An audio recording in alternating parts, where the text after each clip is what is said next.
I was paid a healthy bounty for Ringo and Curly Bill, and realized there was real money to be made. That's why I went after Henry Plummer.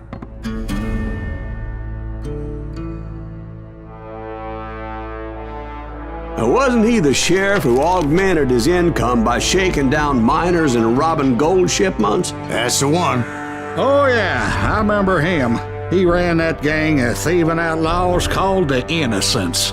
So it's true that you went toe-to-toe with him? Indeed I did, son. Indeed I did.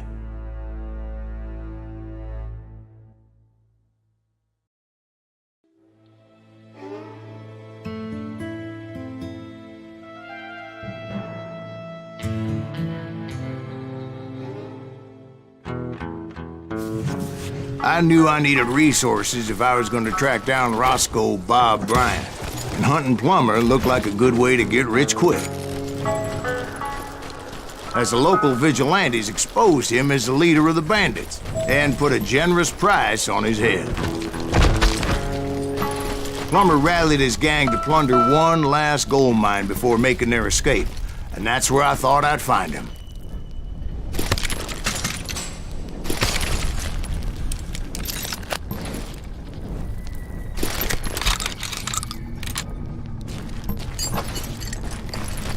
It makes me nervous standing so close to all these goddamn barrels of gunpowder. Why would you be nervous?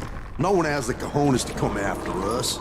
As long as you don't light up a cigar, we're fine. Besides, George is up there on the rocks with that rifle of his. Nothing gets past him. As my late father pointed out to me more than once, God made men, and Samuel Colt made them equal.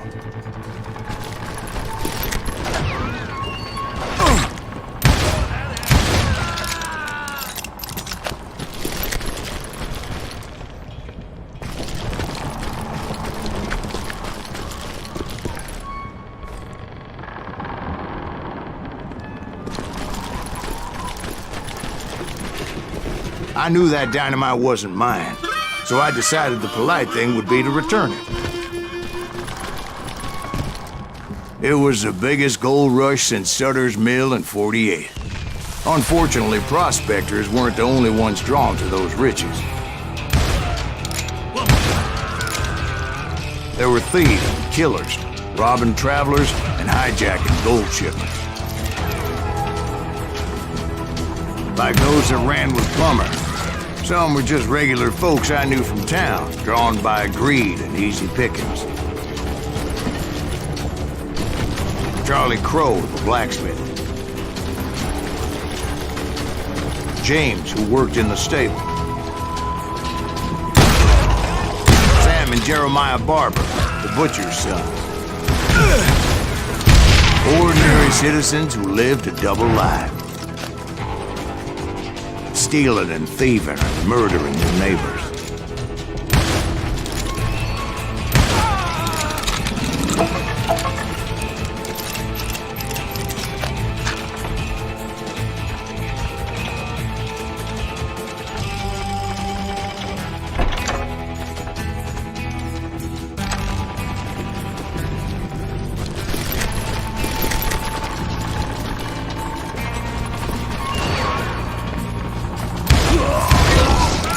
Of course, the rest were veterans of the Civil War. Stone-cold killers trained on the bloody fields of Shiloh and Antietam.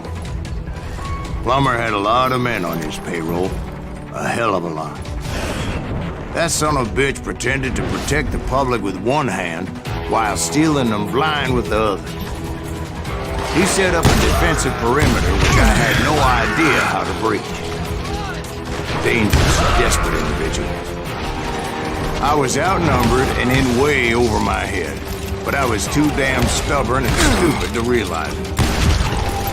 They must have thought I was touched. Or had some kind of death wish, seeing as there were barrels of gunpowder everywhere. Watch out for the goddamn gunpowder! I thought I was some kind of hero. I finally made it past and headed on to meet my destiny. But first, I had something I needed to figure out.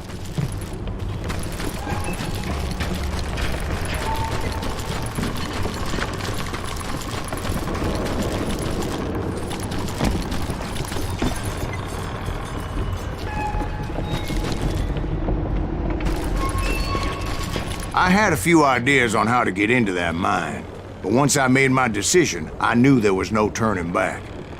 So my first thought was to enter the nearest mine portal.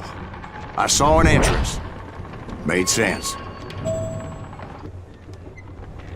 It was the quickest way in, but that also made it more dangerous, as there would undoubtedly be enemy pickets posted along the way.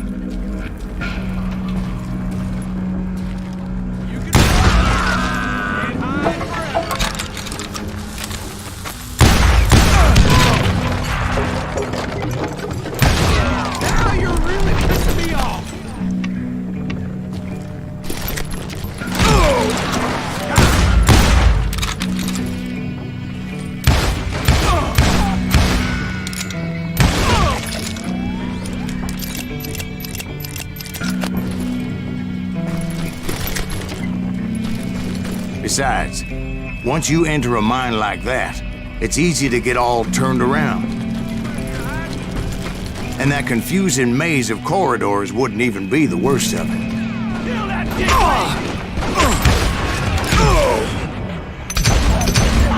Some of those shafts could be as deep as hell.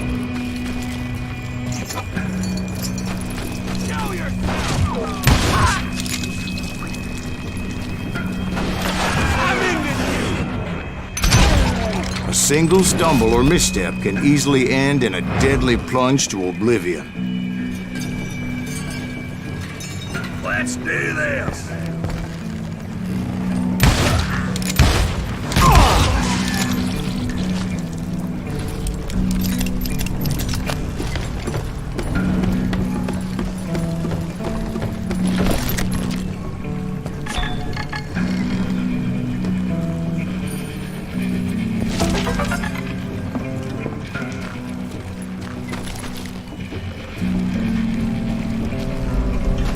Quick reflexes often make up for a lack of common sense. Luckily, I was never one to be easily bushwhacked. I would just need to be careful not to blow myself to kingdom come. That's it for you!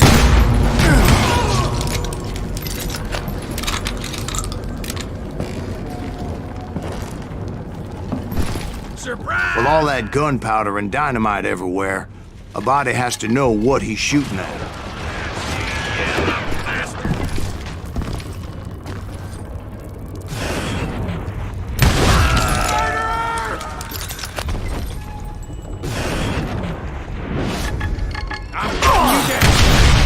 All it takes is one tiny spark, and boom. Take that asshole out!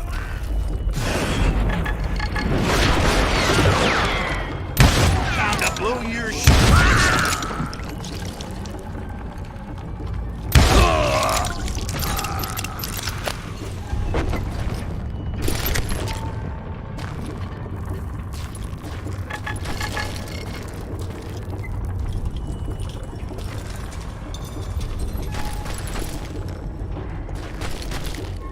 One wrong bullet could have turned that mine into a dad-blasted tomb.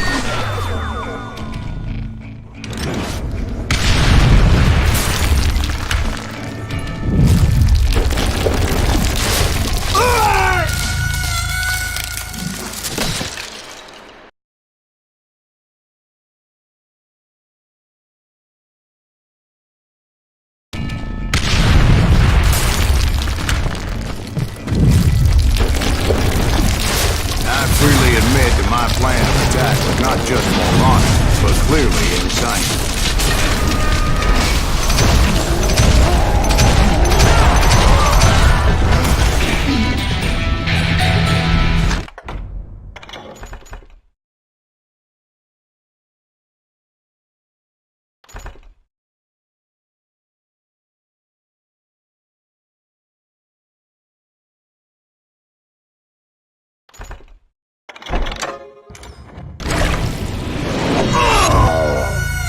It's a good thing that I abandoned that ridiculous plan before I even tried it.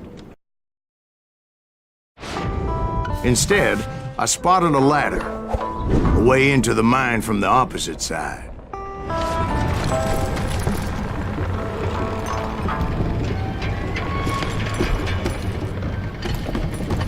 was a long way around, but that approach seemed more sensible at the time. Of course, being I had a problem with heights, that scaffolding scared the bejesus out of me. Climbing down that ladder required some caution, because even though I had a younger man's reflexes, I needed to make a leap of faith, which ain't easy when you're suspended between heaven and hell. I was determined not to give up, however. As Sheriff Plummer seemed quite the despicable character. When the vigilantes discovered what the sheriff was up to, people were outraged. That 10,000 they put on his head would go a long way to helping me find old Bob. And I had made it my mission to settle that score come hell or high water. I do not deserve...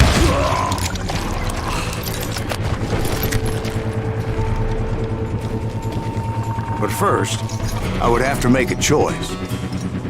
Take the elevator or climb the ladder.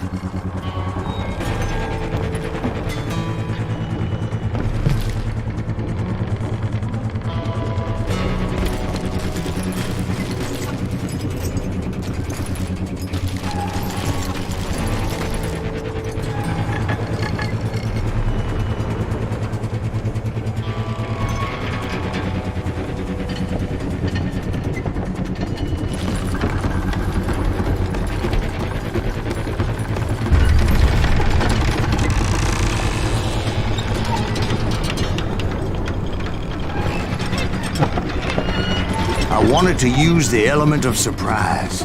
Plus, I figured I could use the exercise. I was warmed up already, so what the hell?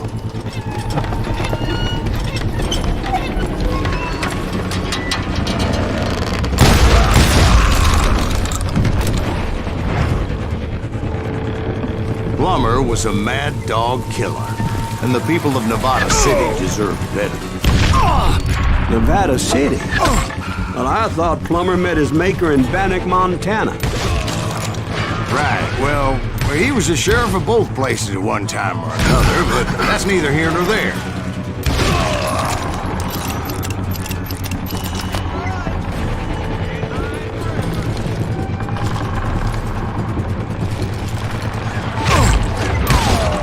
The point was, taking him down would save a lot of lives, including my own.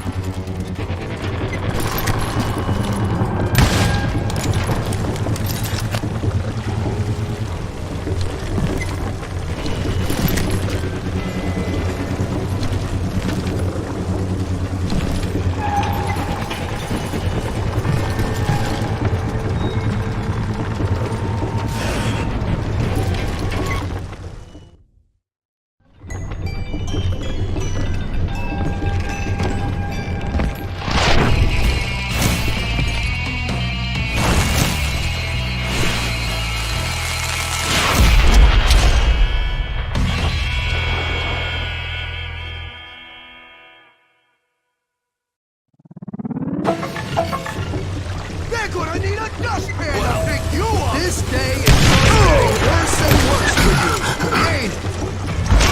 Henry Plummer was clearly unhinged, and I could see right away that this was gonna take some.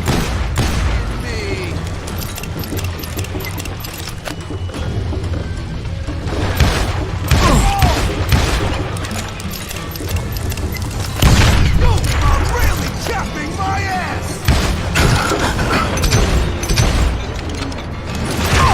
Blood money for you today!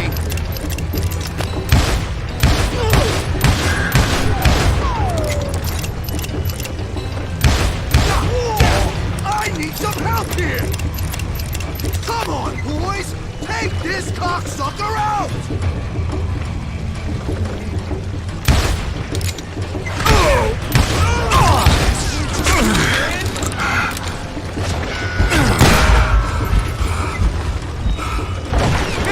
Keep missing!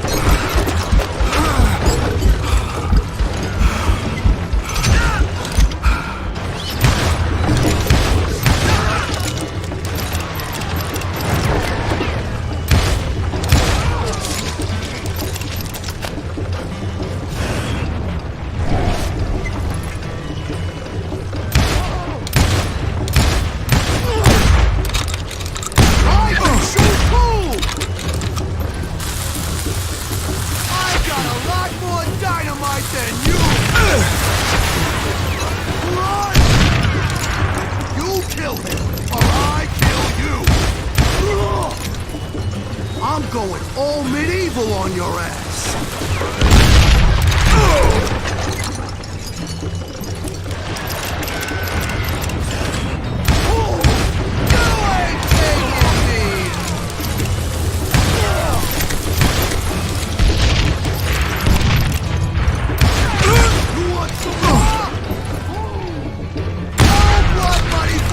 Today.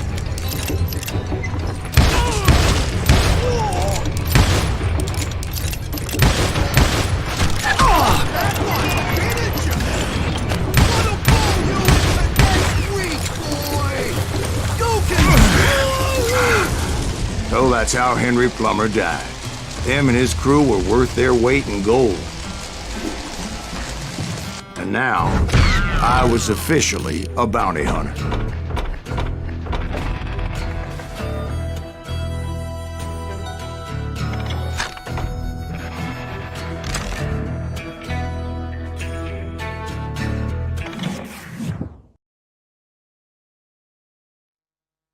So, did you finally go after that Bob feller? Well, I heard word he was in Kansas with John Wesley Hardin. So that's where I went. Where in Kansas? Abilene. Why do you ask, Ben? No reason. Was Hardin as fast as Ringo?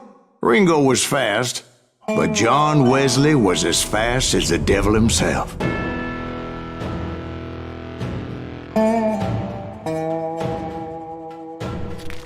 Hell, he killed his first man at 15. From that day forward, he had a price on his head and wouldn't back down for nobody, not even Wild Bill Hickok himself.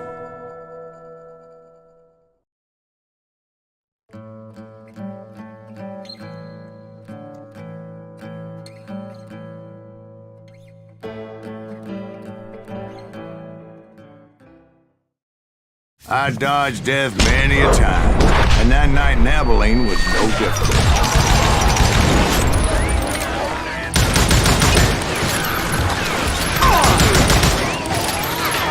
I was there with the intention of finding that bastard Bob and collecting the bounty on John Wesley.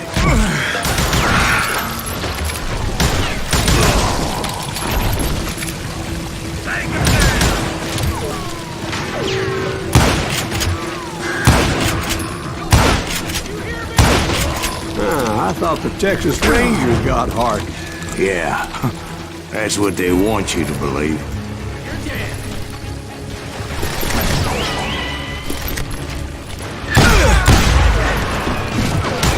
It was holding a witch's tit and a brass bra that night as I fought my way past his loyal compadres.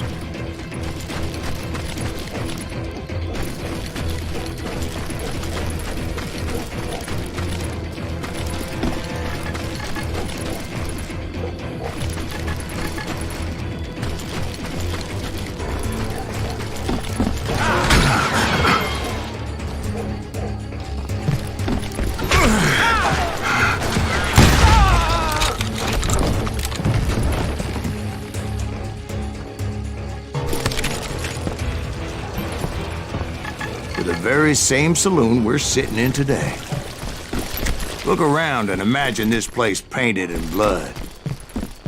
Hardin was waiting for me, and...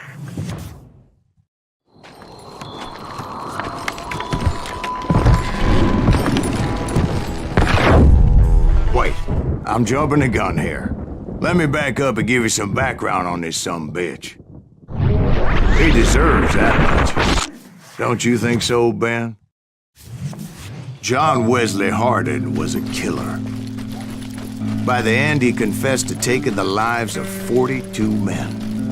He was a bona fide folk hero by then, and had amassed a gang of armed miscreants and other assorted thugs. He and his men set up camp outside of town, and I was hoping Bob was among them. Shit, it's cold out here. Freezing my giblets off. Ain't right, we gotta stay out here keeping watch like this. Ain't nobody stupid enough to go after Hardin anyway. Better 3 hours early than a minute too late.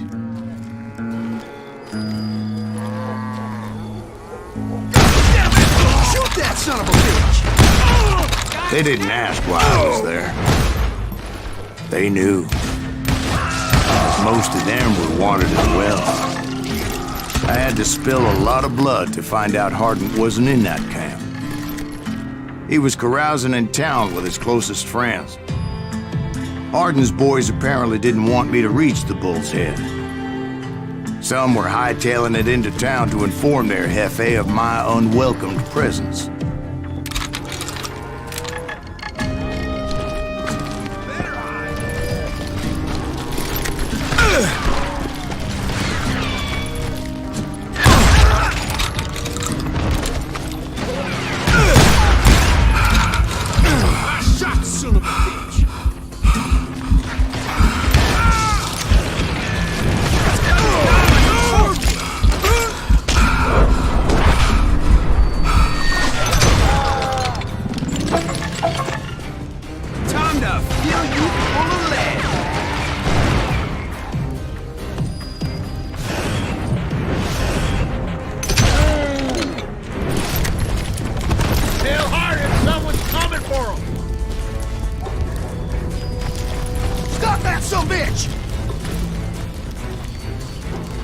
Let the boys know we got another law dog.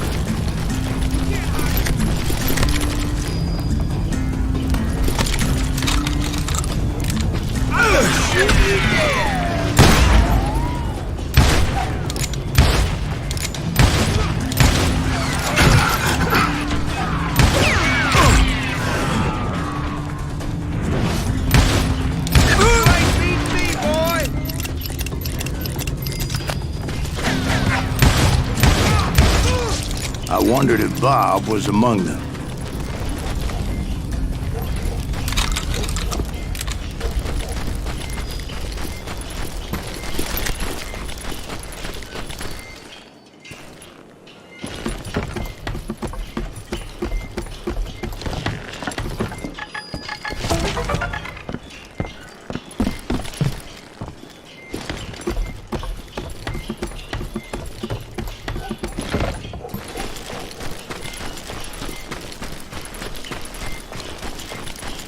And I steeled myself for the fight ahead. For as good as I was, deep down I wondered if John Wesley wasn't just a little bit better. Before I could test my mettle against Hardin, however, I would first need to dispatch his cadre of hired killers.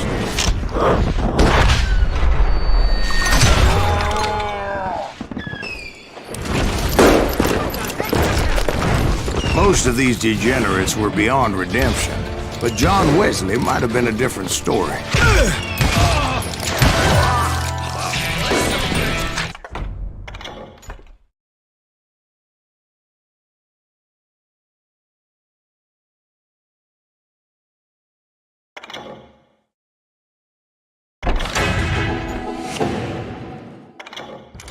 I didn't learn until later that that night was in fact his birthday celebration.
I think I already mentioned that I found Hardin in this very saloon.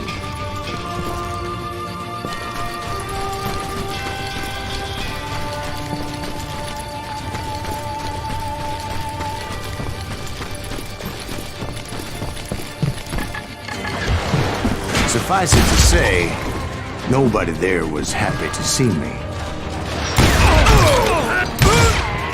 Dead man!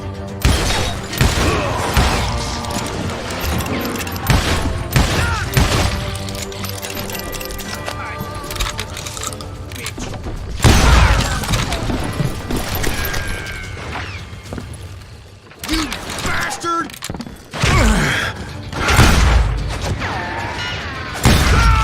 In fact, I felt a certain hostility. You can't hide from me!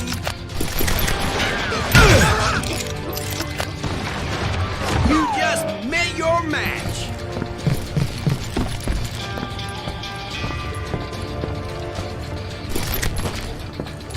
I'm just getting started!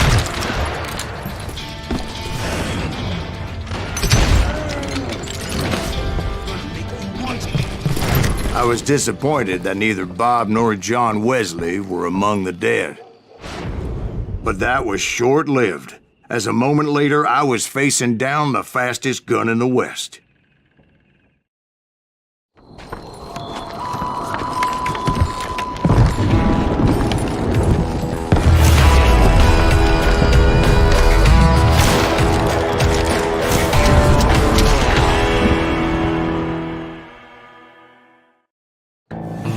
I felt a bolt of adrenaline, or maybe that was fear. He was well known for his tricks, and I knew I'd need my own if I was ever to defeat him.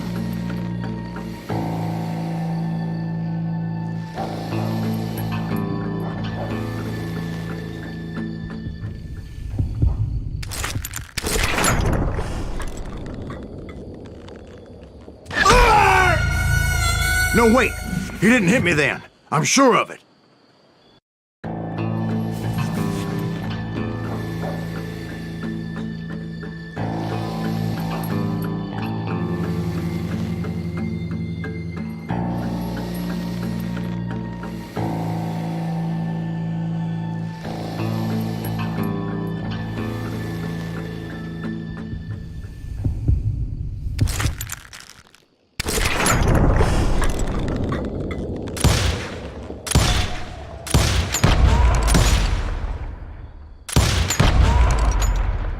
That man was faster than greased lightning.